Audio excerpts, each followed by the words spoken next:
In this video, we are going to look at multiplying and dividing algebraic expressions, starting with multiplying a monomial and a polynomial together using the distributive property. So a few things you need to know about first before we jump into doing some of these questions.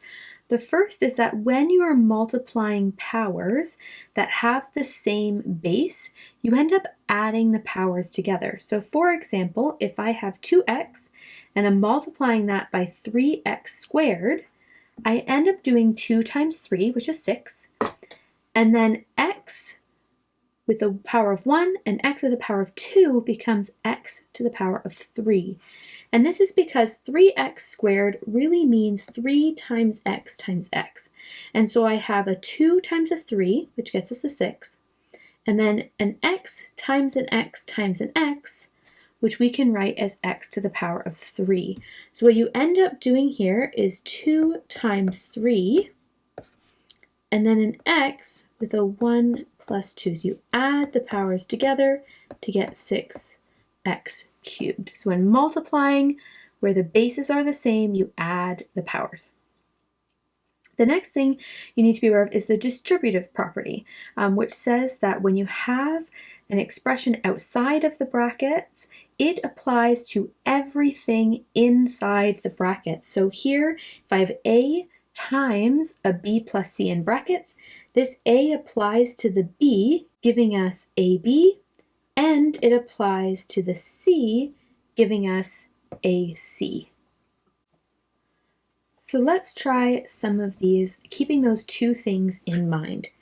So in this first one, again, we're going to use this 2ax, and we're going to apply it to the front here and the back. So I end up having 2ax times 3ax squared plus 2ax times a minus 4yz.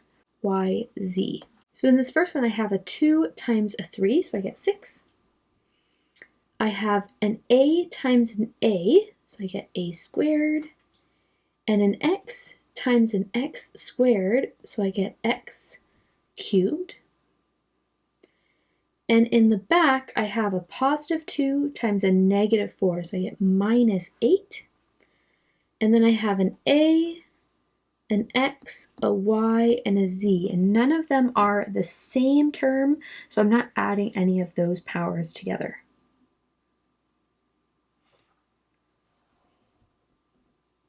Let's try another one together here. So again, this one out front is going to apply to my negative 7cx and my ac.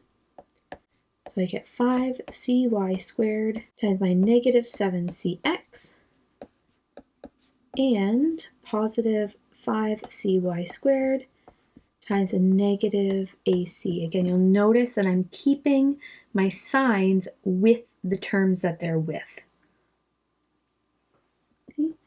And now I can expand this out. So I get a 5 times a negative 7 is negative 35. I have a c and a c, so I get c squared. I have an x, and I have a y squared. And generally you put them in alphabetical order when you're thinking about which order the letters should go in when multiplying.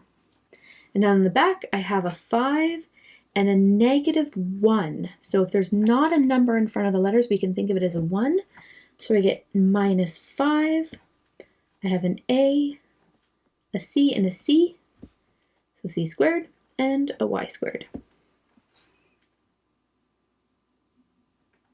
Okay, I want you to try question number 3. Pause the video and then start it up again when you're ready. Okay, so we're going to first multiply that 2xy through all of the terms. So I get 2xy times a 3x plus 2xy times a minus 4y plus 2xy times a negative 2xy plus 2xy times a 4x squared y. And now I'm going to multiply all of those bits together. So 2 times 3 is 6, x and an x, so x squared and y. I have a positive 2 and a negative 4, so I get negative 8x y squared. 2 and a negative 2 gets me to negative 4 x squared y squared. And then 2 and 4 is 8 x cubed, because I have an x and an x squared, y squared. And now I'm looking through to see if any of those groupings are exactly the same. If they are exactly the same, we can simplify them together, but it looks like they're all slightly different, so that's as simplified as I can get that expression. Moving on to dividing, a couple things we need to think about. The first is when we're dividing with powers, the opposite happens. We end up subtracting because they cancel each other out. So if I have a 4x divided by a 2x squared, first I do 4 divided by 2, which is 2 on the top, and then I have an x and an x squared. So that's like saying x on the top, and I have 2 x's on the bottom. So this x and this x are going to cancel each other out, leaving me with just 1 x on the bottom. So I almost do the 2 minus 1, keeping the 1 x on the bottom. Okay, so when we're dividing with powers, we subtract the powers that have the same base. The other thing that we need to be aware of, if there's more than one term on the top, then the bottom applies to each parts of the top. And so it might be best if you split the fraction into parts to simplify. So if the pieces on the top are all different bases, different terms, we can't simplify them, or it's different than the bottom, so I can't kind of take an x away from all of the terms, let's say, then it's best to kind of separate them out. So something like a plus b minus c all divided by d becomes a over d plus b over d minus c over d. So the term kind of stays with them. We can split them up, and that way we can simplify. So for example, if I have x plus x squared minus y all over xy, I'm going to choose to split this up because not all of the terms on the top have both an x and a y, and you can't cancel from the bottom unless every term on the top also has that term. So I can't cancel an x from everywhere on the top. I can't cancel a y from everywhere on the top. So I'm going to need to split this up. So I had x over xy plus x squared over xy minus y over xy. And now I can treat each one separately to cancel what I can. So in the first bit, I have an x and an x that can cancel, leaving me with just a 1 on the top over y. Then I have an x on the bottom and an x squared on the top that can cancel, so I get an x over y. And finally, the last term has a y on the top and a y on the bottom, so those can cancel out, leaving me with minus 1 over x. So when dividing with powers, we subtract. And if you have multiple terms on the top, sometimes it's best to split it up in order to simplify. Let's try some out. So again, the first thing I'm going to do is I'm going to separate this into parts. So I get 6x squared over 2x plus 4x over 2x. And now I can simplify. So 6 divided by 2 is going to be 3. And x squared divided by x is x. So on the bottom, I end up with just 1. So we don't really need to write over 1. If everything on the bottom, both the 2 and the x, have been simplified out, I'm left with just 3x. And in my second term, 4 divided by 2 gives me a 2 on the top, and the x's cancel. Again, I end up with 2 over 1, or just 2. And I'm looking at my final bit there, 3x and 2 can't be combined, so that's as simplified as I can do it. Okay, so there is 2 more for you to try. I want you to pause the video and then start it up again when you're ready.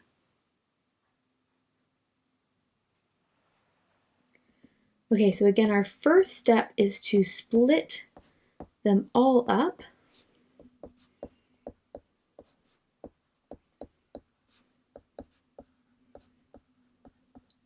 And then look at each one individually to see what I can cancel. So in this first one, the 3 and 3 can cancel out and just give us 1. X cubed over x squared leaves us with just x. So I have 3 x's on the top, 2 on the bottom, so those cancel out to just 1 on the top. In the next one, I have a 6 divided by 3 is 2. X over x squared, the x on the top, takes away one of the x's on the bottom, so I'm ended up with just x. And finally, 9 divided by 3 leaves me a 3 on the top, and the x squared isn't canceled by anything on the top, so it stays like that. And then I can look and see, can I combine anything together? No, because I have an x, I have a 2 over x, so the x is on the bottom. So even though they're both x, the powers actually aren't the same because one is on the top and one's on the bottom, so I can't combine them. And then I have an x squared on the bottom, so none of those terms are the same. I can't combine those back together. And question number 3, again, I'm going to separate it all out.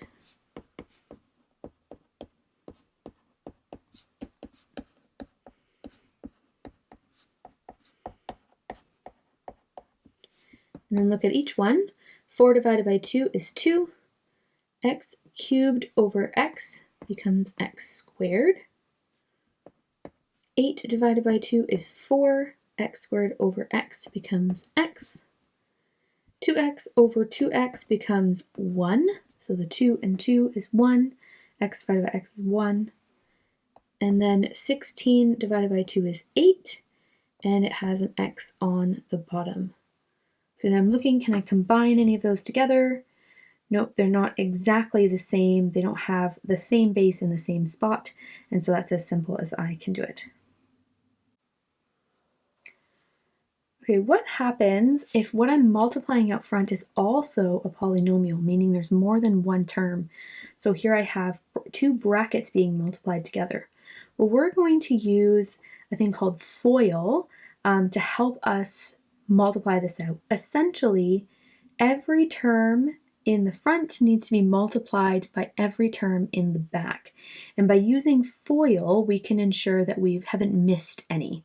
So FOIL stands for first, outside, inside, last. And so what that's saying is I'm going to multiply the first terms in each bracket together. So I'm going to do x times x, which is x squared. Then I'm going to do the outside terms. So x times a positive 3 is plus 3x. Then I'm going to do the inside terms, or negative 2 times x. Don't forget to take the negative with the 2. So I end up with minus 2x. And then I'm going to do the last, or negative 2 times 3, which gives me negative 6. And then I can look through and collect any like terms. So I have an x squared. I have a plus 3x minus 2x. I have plus x altogether, minus 6. Essentially, by doing that again, we take the first term in the first bracket, and we're multiplying it by the terms in the second bracket. So first the x and then the 3. Then I repeat that with the negative 2. I take the negative 2 and times it by the x and then by the 3. So each term's being multiplied by each other. And again, in order to remember, not miss, we can use the term FOIL to help us out. So here is 2 more. So one with 2 terms in each bracket. One has 3 terms in the final bracket, but again, you're doing the same process by taking the first term in the first bracket, multiplying it by everything in the second, and then repeating that with the next term in the next bracket, and so on. So pause the video, try these out, and start it up again when you're ready. Okay, so for this first one, again, I'm going to do 2x times x first, so I get a 2x squared. Then I'm going to do 2x times my 4 to get 8x. Then I do this, repeat with the second term. So negative 3 times x is minus 3x, and negative 3 times 4 is minus 12. And then I'm going to combine like terms, so I get 2x squared plus 8x minus 3x gives me 5x minus 12. Okay, and question number 3 there, I'm going to do 3x times my 2x squared, so I get 6x cubed. So 2 times 3 is 6, and x times an x squared. When we add the powers, we get x cubed. Then we do 3x times the 3x in the back, and I get 9x squared. And then 3x times the back 4 there is plus 12x. And I'm going to repeat that with the second term, so negative 4. So negative 4 times 2x is minus 8x squared. Minus 4 times 3x is minus 12x. And minus 4 times 4 is negative 16. And now I'm going to combine like terms together. So I have a 6x cubed. I have a 9x squared minus an 8x squared, so I have a plus x squared. And then I have a 12x minus 12x, which is just 0x. And then I have a minus 16. And we don't like to write 0, so I'm just going to drop that one out, and I end up with 6x cubed plus x squared minus 16.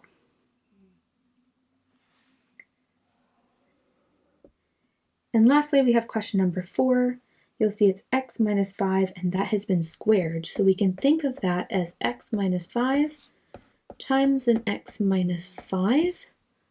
So again, we're going to do x times x, which is x squared. X times minus 5 minus 5x. Minus 5 times x is minus 5x. And minus 5 times minus 5 is plus 25. Now I'm going to collect like terms. I get x squared minus 10x plus 25. Okay, the last thing we're going to look at is factoring. So this is kind of like the opposite of the distributive property we were looking at before.